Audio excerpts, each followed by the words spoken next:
just into the next section here. Obviously, there's some clear themes in that last panel interview around the use of technology, use of AI, what that's going to do to help with decarbonisation, etc. I think everybody in this room and online is living in an almost unimaginable technological change currently, fueled by both the exponential growth in computational power, the accessibility of data, the innovation in the innovation in the algorithms that power AI. And this obviously hasn't gone unnoticed to the Department of Transport. So we'd like to welcome Alex, who's going to talk about what the department's doing in terms of AI and automation. Alex, Thanks. welcome. Thank you very much.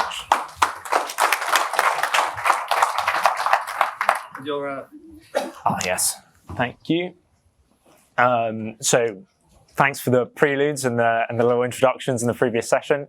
So I'm Alex Mindell. I am DFT's head of AI and autonomy. And I've also been leading on the development of our forthcoming transport AI strategy, which we're hoping to publish in the next couple of months.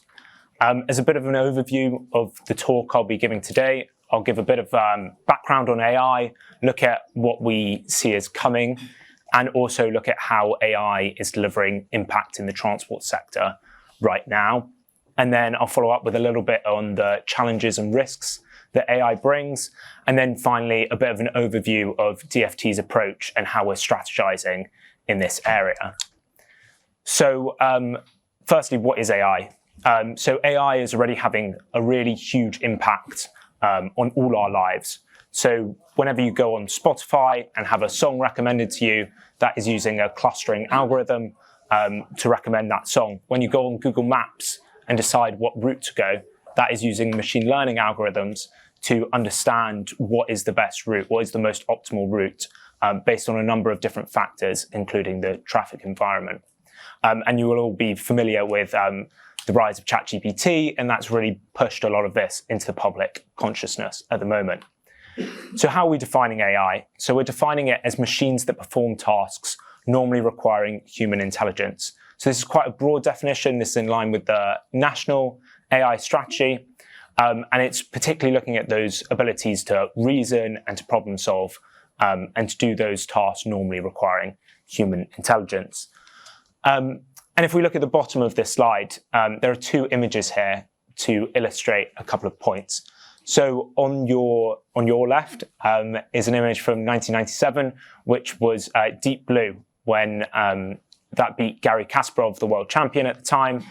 And then on the right is ChatGPT, which was first launched in November of 2022. So this is to make a couple of points. Firstly, that AI has been around for a long time, almost 70 years now. And it's developed a lot over that period of time, so it's changed quite a bit. And machine learning has really come to dominate this field. But AI encompasses a large number of different sub-technologies, and we need to include that within our definitions and in what we're looking at. Also, we've had a bit of a trend from more narrow AI algorithms that are good at specific tasks, so in this instance, playing chess, to more general AI algorithms. And I think that's an important trend that we need to keep in mind. And also that these very different forms of AI have very different opportunities and risks. And so separating out your generative AI, which is a much more nascent form of technology, from your analytical AI and some of these more developed machine learning, computer vision algorithms is a really important step to take. So the building blocks of AI. So these are really data, algorithms, and computing power. So these are the three things that power most of the AI that we see today, and increasingly so with the rise of these machine learning models. And we've seen huge increases in all three of these areas. So we've seen large accumulations of data from diverse sources powering AI and powering these intelligent systems. And we started our journey towards this with DFT's transport data strategy to develop that kind of data journey that the transport network needs to go on. We've seen new AI algorithms over the past few years. So in 2017, saw the invention of the transformer architecture, which now powers most of the generative AI that we see and the large language models, and has really led to some of these really increases in efficiency. And compute has become increasingly powerful. So we've had Moore's law, but even an increase in that over the last 5 to 10 years. And that is powering these more powerful models. And we've seen recently UK government investment in next generation compute capacity in the last couple of budgets.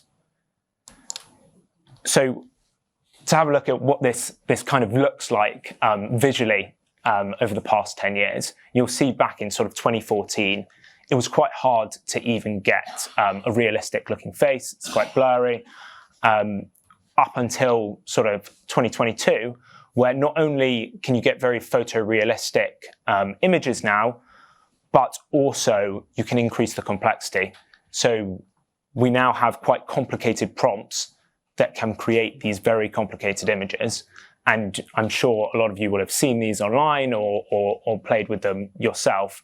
But you can see the increase in complexity over a period of time. And this is only getting better. So this is back from 2022. We've seen huge improvements in the last couple of years of what these models can do. So what's on the horizon? What are we seeing coming? So I'm hoping this works, because you never know with videos in presentations.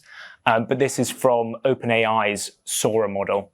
So this is their newest model that hasn't yet been released to the public. It's currently undergoing red teaming. So these are handpicked.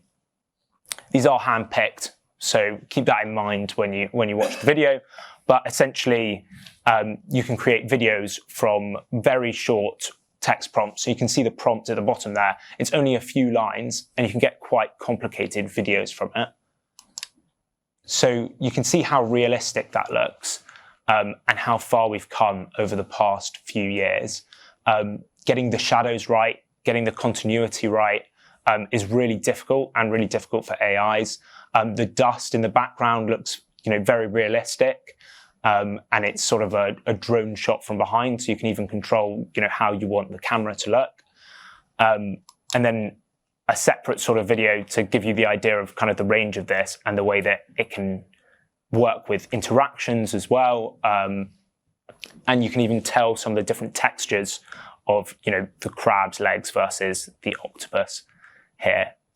So we see a lot of this coming, and some of the key takeaways from this, I think it's that truly multimodal foundation models are being developed at the moment. So that's models that take in not only text and image input, but also video, and are able to output all three of those. And we're starting to see those come. I think also AI development pace is not slowing down. There's increasing investment in this area at the moment, and we all have to be ready for the rapid change that's coming. But there's still issues, and this nascent technology is far from perfect. And as I said, these are hand-picked examples, and there are plenty of cases of this not working in the same way and not working correctly. So how is this affecting us in transport? What are the big applications that we see that are coming? So one of the first ones that we see is optimization.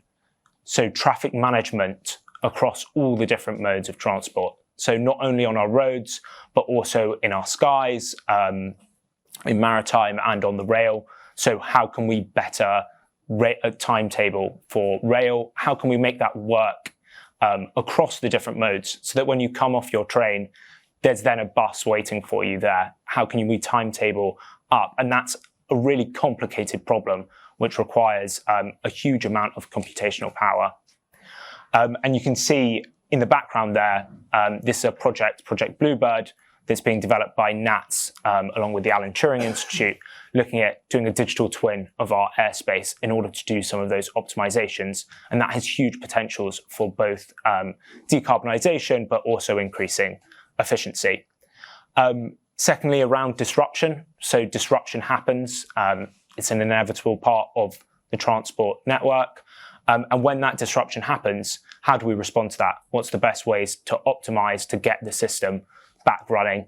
And that's also a very good task that AI can help with. And we heard a little bit about freight earlier.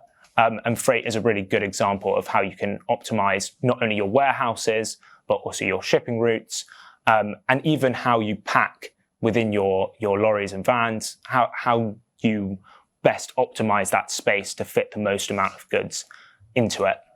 And important also to note that all of these are contributing to the goals of the department, so improving transport for the user and reducing our environmental impact. So in the second area I'm going to talk about is planning. So huge potential here around major projects. So how do we plan our major projects? How do we find out where the bottlenecks are? How can we use historical data to understand where it's likely that we might overrun or overspend on our costs?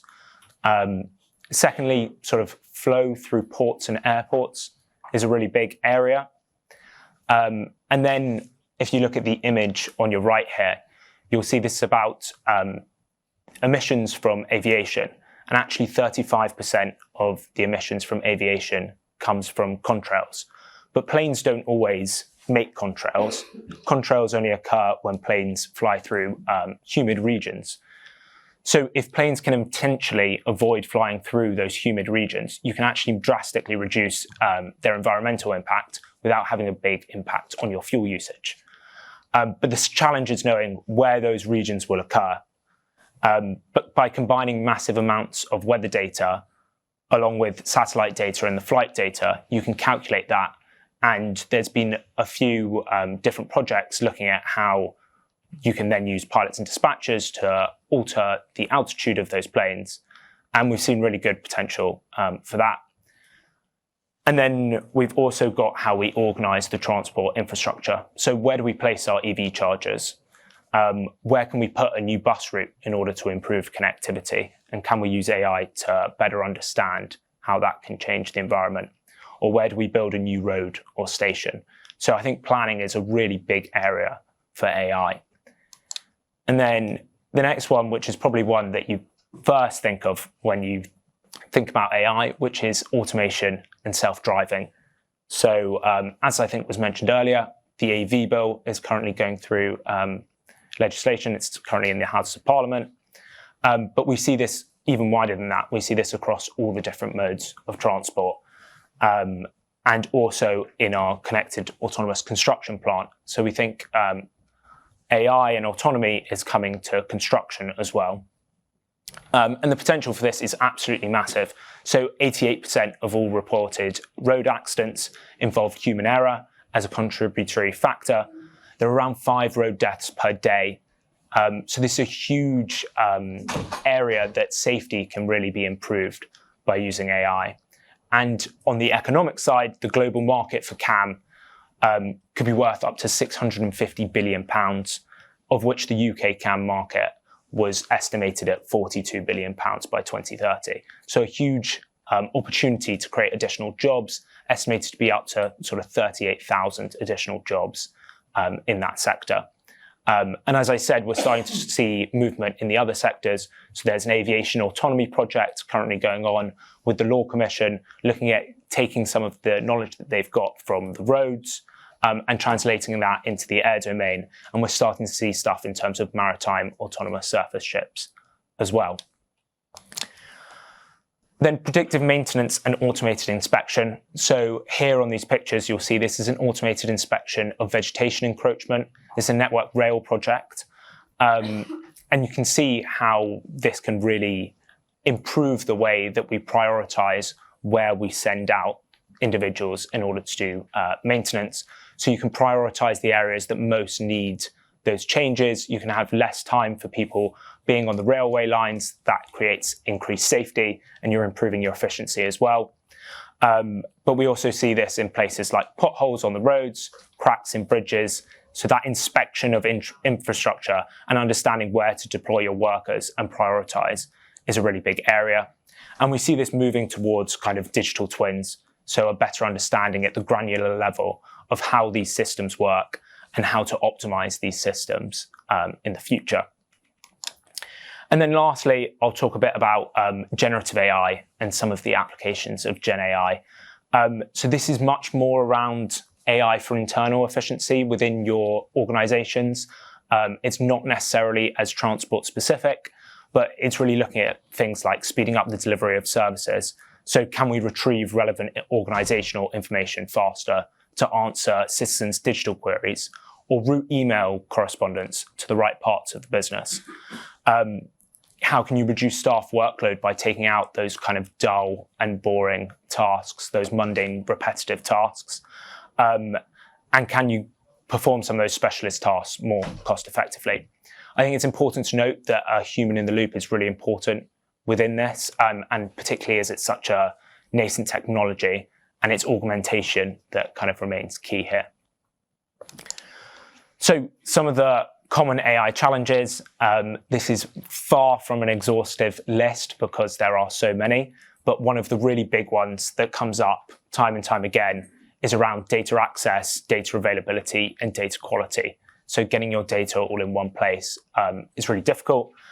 And also, we are, within the transport sector, quite siloed, as was spoken about earlier, and that is the same for the data that's in there. A lot of it is proprietary data and can be difficult to access.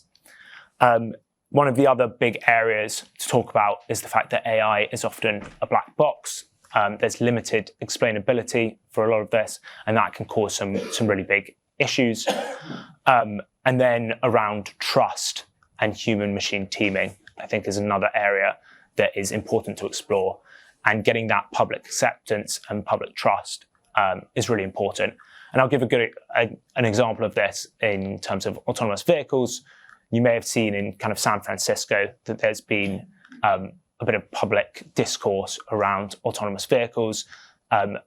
People have started coning those vehicles, so essentially taking a cone and putting them on the sensors to stop them working, and also instances of people kind of running out onto the street to see what will happen, which sounds quite funny to see where they'll stop. But obviously, we really need to bring the public along with a lot of these things. And when a new technology is introduced, people understanding how that works and the transparency is really key. And as a further example of how this is a kind of general purpose technology, and I've illustrated a lot of the opportunities, but also on the risk side, you can use AI to discover new drugs. And when you do that, you want to limit the toxicity. So you minimize the toxicity of those drugs. And it was shown that if you do basically the opposite, if you maximize the toxicity, which is a really simple change to make, you can essentially discover some of the deadliest chemical weapons and poisons on the planet. So that general purpose nature makes AI both have a large opportunity, but also some of those larger risks. So I'll move on now to some of the government's approaches. So this is DCIT's pro-innovation approach to AI regulation. And these are the 5 principles that regulators are meant to follow and look at. So this is a sector-specific approach. It's a principle-based approach. And the idea is to use that regulator domain-specific expertise. And I think some of the important things to note here is the appropriate transparency and explainability. So different AI systems will require different levels of transparency and explainability, and the same for a lot of these things. So safety critical will be very different to non-safety critical applications. So the stabilization on your phone using AI will matter a lot less than a decision made about people's person. So next, a little bit of strategic context of the department. So these are the strategic aims. So growing and leveling up the economy, reducing our environmental impact, and improving transport for the user. And it's important to note that AI is a tool to reach our goals. It's not a target in itself. AI is an enabler to help us reach our priorities and our aims. And then briefly on our transport AI strategy and where we see this going. So the idea of this is to set the direction of travel, to set the foundations to embed AI in transport. And our vision is to responsible AI embedded in a resilient transport system, delivering cheaper, cleaner, and quicker journeys for all. So important points there. Firstly, responsible AI. We want to look at those opportunities and mitigate those risks. Resiliency, and also cheaper, cleaner and quicker journeys. Those are what we're aiming for. That's what we're looking to achieve. And you'll see on the diagram on the left quite a lot of the things that I've spoken about, but also our 4 objectives there that mirror DFT's objectives. And then very briefly on some of our action areas. So we have a number of actions that sit under these 5 action areas of leadership. So providing policy, guidance, governance, and oversight. So setting direction and signaling DFT's priorities and unlocking investment in this area. Skills and capabilities, infrastructure and data. So enabling that access and providing governance and stewardship. Applications, so identifying those big opportunities and use cases so that industry can take that forward. And then finally, engagement and collaborating with others. So lastly, how will it drive impact? So change is coming fast and we need to set clear direction on this. And much of the innovation will be industry-led. And we want to use this as a clear signal to industry and show our commitment to engaging with them. So we'll look to set up some new functions for engaging with industry in the near future. And we really want to drive that forward. We've also started our data journey with the transport data strategy. But we need to push this forward, and this will help to do that. And lastly, there are huge possibilities as AI develops, and our strategy aims to start the journey to discovering new ways of applying AI in transport for the benefit of all. Thank you very much.